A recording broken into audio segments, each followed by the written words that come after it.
Il ne sortira pas avant l'année prochaine, mais il fait déjà couler beaucoup d'encre. On attend ça avec impatience. C'est l'une des innovations des mois qui viennent.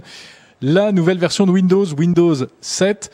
Et d'ores et déjà, Microsoft se montre très bavard sur le sujet. Arnaud Lambert, quelles sont les grandes innovations de Windows 7 à sortir l'année prochaine?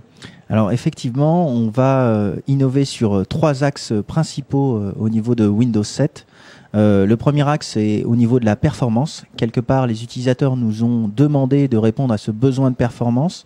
Donc on va travailler sur la performance en termes d'autonomie de batterie, de la manière dont le PC se comporte en termes d'extinction, d'allumage plus rapide.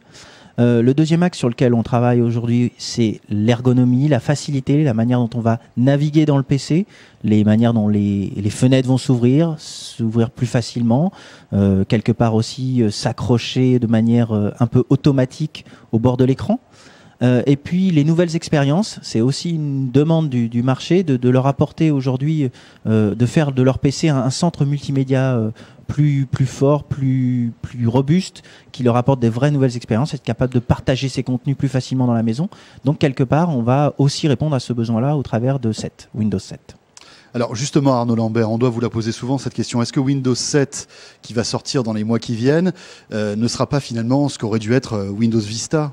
Alors, il faut savoir que Windows 7 s'appuie fondamentalement sur les acquis de ce qu'est Windows Vista. Et d'ailleurs, la manière dont on navigue dans le système d'exploitation de la bêta de Windows 7 n'est pas fondamentalement différent de celui de Windows Vista. Pour des raisons essentielles, c'est qu'on s'appuie sur le même noyau de développement. Par contre, on a amélioré un certain nombre de fonctionnalités au sein de ce noyau, comme je vous le disais, la performance, la manière dont l'ergonomie est pensée, et ça va être une vraie évolution pour l'utilisateur, pas une révolution.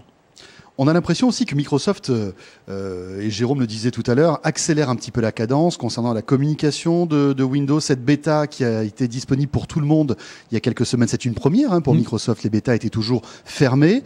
Le but du jeu, c'est de faire vite sortir Windows 7 pour vite oublier Vista.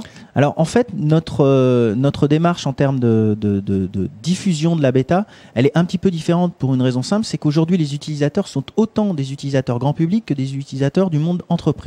Et qu'il nous fallait des retours de ces, entre guillemets, 2 environnements principaux. Et donc aujourd'hui, on travaille à la fois avec l'environnement grand public et l'environnement entreprise, d'où cette diffusion large de la bêta. En termes de calendrier, on reste aujourd'hui sur une échéance de 3 ans après la sortie de Vista, qui devrait se situer au début 2010. Si nous en avons les possibilités, nous accélérerons le calendrier, mais ce n'est pas encore à l'ordre du jour. Arnaud, quelles seront les différentes versions de Windows 7 ? Est-ce qu'il y en aura autant que pour Vista ? Alors, l'idée pour nous de Windows 7, c'était de plus coller à l'utilisation qui était faite de nos utilisateurs, qu'ils soient dans le monde entreprise ou le monde grand public, et avec ce monde cette frontière qui devient de plus en plus ténue entre ces deux mondes. Et il fallait qu'on réponde à ce besoin d'utilisation à la fois loisir et à la fois entreprise. Donc aujourd'hui, apparaîtront sur le marché 5 versions. Une première version starter qui sera plus directement dédiée au monde du netbook, tel que ça avait été demandé. Une version Home Premium pour le grand public. Une version Pro destinée, on va dire, au monde plutôt de la PME-PMI, qui répond à ces besoins-là, mais qui intègre les fonctionnalités de Home Premium.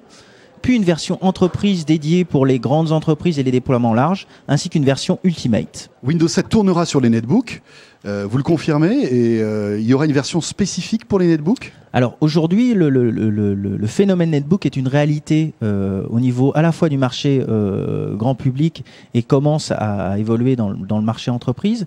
Néanmoins, ça reste un équipement à part entière qui vient en complément d'une infrastructure déjà existante. Dans le monde du grand public, entre autres, c'est généralement un deuxième équipement. Il n'aura pas nécessairement besoin des mêmes fonctionnalités que peut avoir un PC dit classique, et donc on est en train de réfléchir à une version qui sera plus dédiée à ce matériel. Et quelque part, on devrait avoir une version qui sera non pas dégradée, mais qui sera capable de supporter toutes les fonctionnalités de Windows 7 tel qu'il est. Au jour d'aujourd'hui, aucune idée du prix de Windows 7 ? Alors aujourd'hui, la tarification de Windows 7 n'est pas encore publiée. On travaille encore avec les partenaires pour savoir quelle est la meilleure équation, mais on communiquera en temps et en heure sur ce point.